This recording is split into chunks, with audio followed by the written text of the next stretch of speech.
Your assessment of Aatmanirbhar initiatives. Now, I'm talking about the broad thing because you've also been involved in that. How Aatmanirbhar is the Indian economy 2 years after we started going down that route? Your broad stroke sense of where we stand today. So first of all, let me clarify what we mean by Aatmanirbhar. Very often, it's taken to suggest that we are trying to go back to socialist era import substitution. Not at all the case. This is A former RBI governor is also critical of the production linked incentive scheme, for example, just to interrupt you. So I think, well, that is an incentive towards scaling, including for export purposes. So that's a completely different issue.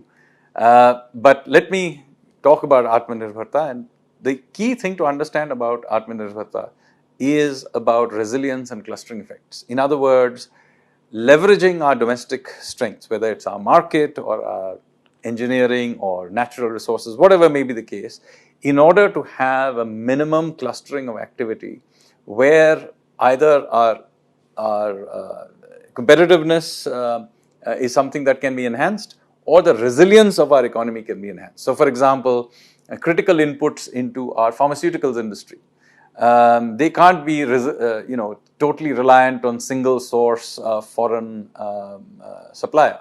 So, in all those areas where some amount of protection may be needed, that I think is not an unfair way of thinking about it. We have seen over the last 2 years, global supply chains do get disrupted, and protecting our interests is not an unreasonable thing to do. It's a common sense thing to do. This is not to suggest that we try to go back to having this, as I said, 1960s or 1970s view of import substitution. That is not the case. Nobody wants to go back to driving around in ambassador cars.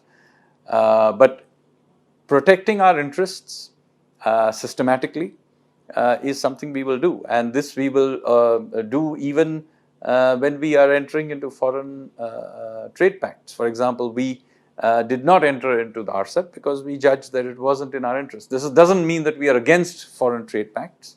We are obviously going ahead and signing with other countries. We have already done with UAE, with Australia.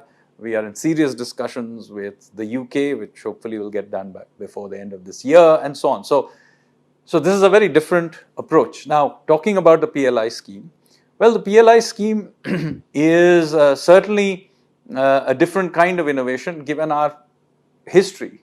Historically, we have had some sort of an internal bias about scaling up and eulogizing sort of industrial midgets. So I think we have moved away from that and sort of understood that scale matters.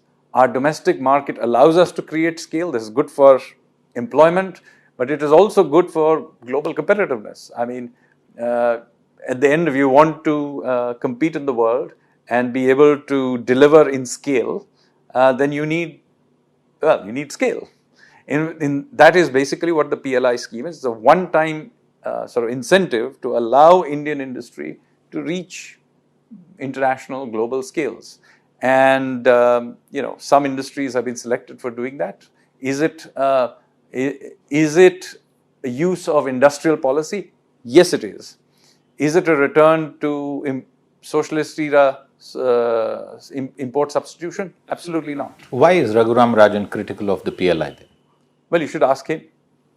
Okay. If you like the video, do like, comment, share and subscribe.